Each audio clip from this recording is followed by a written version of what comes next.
नमस्कार, मैं हूं पवन त्यागी।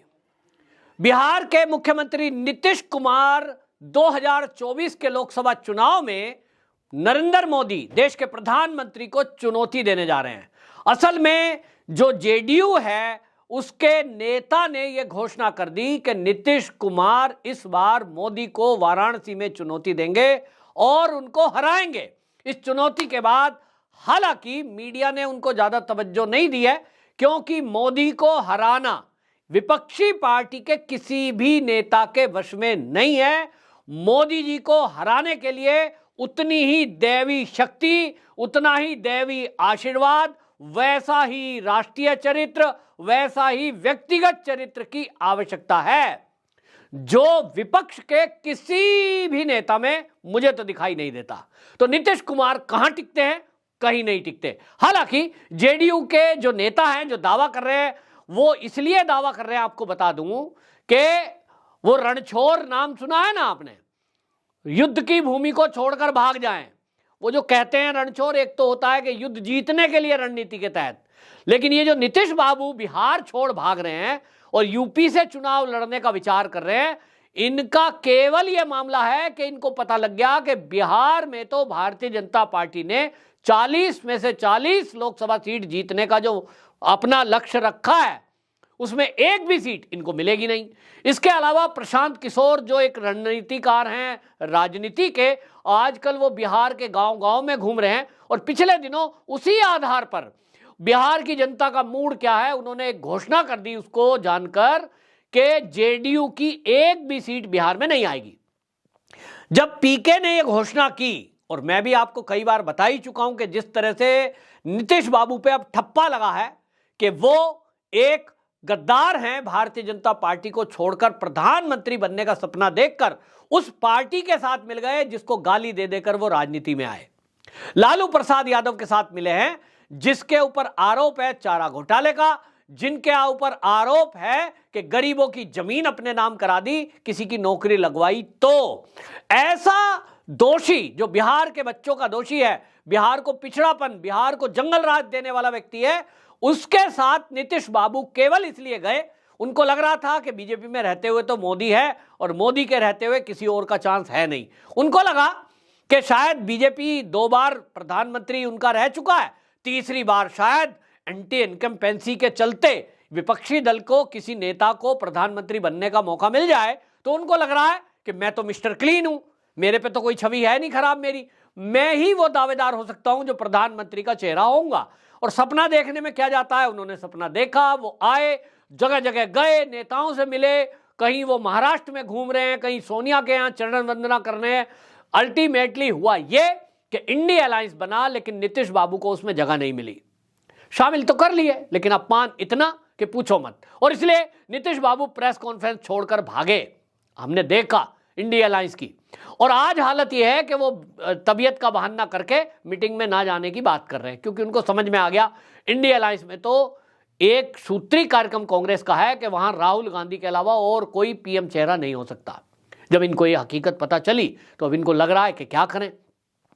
इनको लगता है कि बिहार में तो वोट मिलेगा नहीं, तो एक सांसदी जीतना, क्योंकि बिहार में देखिए तेजस्वी यादव तैयार बैठे हैं, अब जाए तो कब जाए ये कुर्सी, ये खेल चल रहा है। हालांकि वहां जिस तरह से ईडी का और सीबीआई का केस चल रहा है लालू परिवार पर, इसलिए वो ज्यादा दबाव नहीं बना रहे हैं कि कहीं सरकार ही ना गिरा दें नीतीश बाबू, वरना अभी तक इनको कुर्सी खाली करने का अल्टीमेटम मिल चुका है। अब इनको लग रहा है कि सीएम तो तुम रहोगे नहीं, अगली बार तो कतई चांस नहीं है, अगर 25 तक टिक भी जाते हैं उसके बाद तो चांस है नहीं। तो इनको लग रहा है यार सांसद कहां से रहें, बिहार में तो कोई एक सीट बीजेपी छोड़ने वाली है नहीं, ये जीतने वाले हैं नहीं। जनता ऐसा लती आएगी, वो कहेगी देखिए ये वो व्यक्ति है जिसने बिहार जंगल राज कहकर वो राजनीति में आया और सत्ता में आए, हमने वोट दी, और उसी जंगल राज बनाने वाले को इन्होंने फिर से राजनीति का सरताज बना दिया, डिप्टी सीएम उनके बेटे को बना दिया, सारी कमांड वही चला रहे हैं। आज अपराध के बिहार में ये हाल है कि आपको बता दें, एनसीआरबी के आंकड़े हैं कि 2021 से 2022 में 23% अधिक अपराध हुए हैं। 2022 में जो अपराध था उसमें 3.47 लगभग 3.5 लाख केस दर्ज हुए हैं। 2021 में हत्या के केस 2799 थे, 2022 में हत्या जो हुई हैं 2930, लगभग आप समझ लीजिए 900 हत्या के केस ज्यादा एक्स्ट्रा बढ़े। नीतीश बाबू के रहते जंगल राज उनका बन चुका है बिहार, विकास कहीं है नहीं, पुल हवा में गिर रहे हैं। और इसके चलते अब नीतीश बाबू को लगता है कि भागो यहां से, तो कहां जाएं? उत्तर प्रदेश बगल में है, उनको लगता है कि कुर्मी जाति है, कुर्मी जाति जहां है वहां जाऊंगा, जातिगत आधार पे वोट ले लूंगा। तो मोदी को चुनौती दे रहे हैं, मैं वाराणसी से लड़ूंगा। मीडिया में हाईलाइट होना है, आजकल एक ट्रेंड है विपक्षी पार्टियों का कि मोदी को गाली दो, मीडिया कवरेज लो। आप देखिए जो आम आदमी पार्टी के नेता हैं उनका एक सूत्री कार्यक्रम है, वो दिखाना चाहते हैं पूरी दुनिया में कि मोदी को अगर कोई टक्कर दे रहा है तो हम हैं। तो वो मोदी को अनपढ़ राजा कहते हैं, मोदी को वो कहते हैं ये तो अनपढ़ है साहब, डिग्री दिखाओ। फिर वो मोदी पर प्रहार कर रहे हैं कि तो अडानी का पैसा लगाया हुआ है, अडानी की कंपनियों में मोदी का पैसा लगा है। कुछ भी बोल दो, कुछ भी झूठ बोल दो, लेकिन मीडिया में तो आ ही जाते हैं कि साहब मोदी को चुनौती दे रहे हैं। राहुल गांधी का देख लो, कांग्रेसी ऐसे ही ट्रेंड करते हैं, मोदी को गाली दो, मोदी को गाली दो। अब इनको लगा यही ट्रेंड बढ़िया है, मीडिया में देखो आ ही गए। जैसे ही नीतीश बाबू की तरफ से ये घोषणा हुई है, जेडीयू के जो मंत्री जी हैं उन्होंने घोषणा कर दी कि नीतीश बाबू इस बार 2024 के लोकसभा चुनाव में मोदी को चुनौती देंगे वाराणसी से। जैसे ही ये बात कही, मीडिया में आ गया। अब ये मीडिया में लाने के लिए तो ठीक है, लेकिन अगर सच में वो यूपी से लड़ने का विचार कर रहे हैं, नीतीश बाबू को समझ आना चाहिए कि वहां योगी जी हैं, योगी का शासन है, वहां किसी की दाल गलनी नहीं है। ये सोच रहे हैं कि बिहार में जेडीयू का नाश होगा, बिल्कुल जीरो हो जाएगा, तो यूपी में कहीं आधार बन जाएगा। ये बड़े भूल में हैं। 80 सीटें हैं साहब, डबल हैं, लेकिन यहां केवल जो 5-7 सीटें आनी है वो आएंगी समाजवादी पार्टी की। समाजवादी पार्टी कुछ भी हो, आज भी उनका एक कोर वोटर है, कुछ क्षेत्र में उन्होंने विकास किए हैं, कुछ काम किए हैं। अखिलेश की अपनी वोट है, और वो जो वोटर है मुस्लिम वोट के साथ मिलकर के वो 5-7 सीट निकाल लेंगे। बाकी सब यहां मोदी जी के नाम पर भारतीय जनता पार्टी को सीटें मिलनी है। हालांकि जो ये नेता हैं ये बोल रहे हैं कि देखिए कुर्मी जो वोटर है वो फूलपुर में है, बनारस में है, अंबेडकर नगर में है, प्रतापगढ़ में उनकी संख्या है, तो इनको जातिगत आधार पर वोट लेना है। अब आप समझ लीजिए इनकी सोच क्या है। जाति का कार्ड खेलो, लोगों की वोट लूटो, जनता को मूर्ख बनाओ, सत्ता में आ जाओ, और जब सत्ता में आ जाओ तो लुटेरों के साथ शामिल हो जाओ। कांग्रेस का भी आप हाल देख ही रहे हो, एक राज्यसभा सांसद के घर से 300 करोड़ रुपया मिल रहा है, अलमारी में सेट भरा हुआ है। सोच रहे हो, यह हाल एक सांसद का है। देश के अंदर कांग्रेस के कितने सांसद हैं? सोचो अगर सबको खंगाल लिया जाए कितना पैसा निकलेगा। लेकिन होता यह है, जब रेड होती है ना, तो एक को यहाँ रेड हुई, बाकी अलर्ट हो जाते हैं, पैसा इधर उधर पहुंचा दिया होगा। अगला नंबर आएगा, थोड़े दिन बाद आएगा, एजेंसियां फिर से नजर रखती हैं कि पैसा कहां शिफ्ट हुआ है, उसके बाद अगले का नंबर आएगा। लेकिन बात तो यह है कि देखिए कांग्रेस किस तरह से लूट रही है। इसी तरह लालू परिवार ने लूटा देश का, उनकी तिजोरियों से पूरा जो चिट्ठा निकला उसको देखकर आप ताज्जुब मान गए। पूरी अलमारी रजिस्ट्रियों से भरी हुई थी, जमीन की, खेत की, मकान की रजिस्ट्रियां।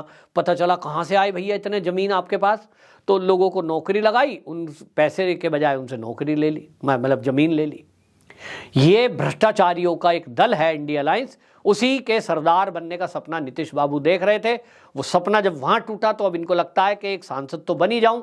देखेंगे अगली बार फिर बीजेपी वाले शायद सांसद बनने के बाद शामिल करा लें, और इसलिए इनको लगता है कि जातिगत कार्ड खेलकर कुर्मी वोट लेने के लिए मैं आऊं, लेकिन मोदी जी को चुनौती दे रहा हूं बनारस में, ये सपना सोचकर मीडिया की हाईलाइट ले लूं।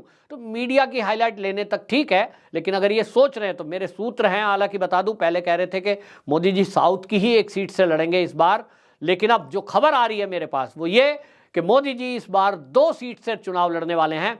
एक वाराणसी से चुनाव लड़ेंगे, और उसकी शुरुआत वो आपको बता दें कि अभी करने जा रहे हैं 17 दिसंबर को, और 17 दिसंबर को पहली वो सभा को संबोधित करेंगे वाराणसी में।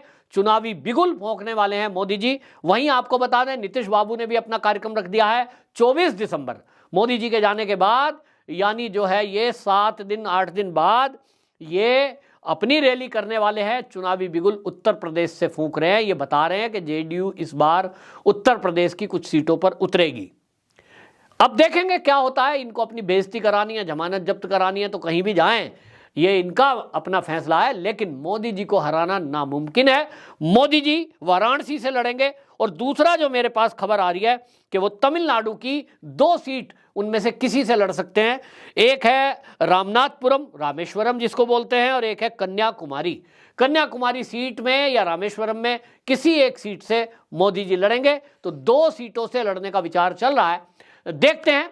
मोदी जी को तो जैसे मैंने बता ही दिया, इनके किसी के वश में नहीं है, क्योंकि मोदी जी जैसा राष्ट्रीय चरित्र और व्यक्तिगत चरित्र किसी नेता के पास नहीं है।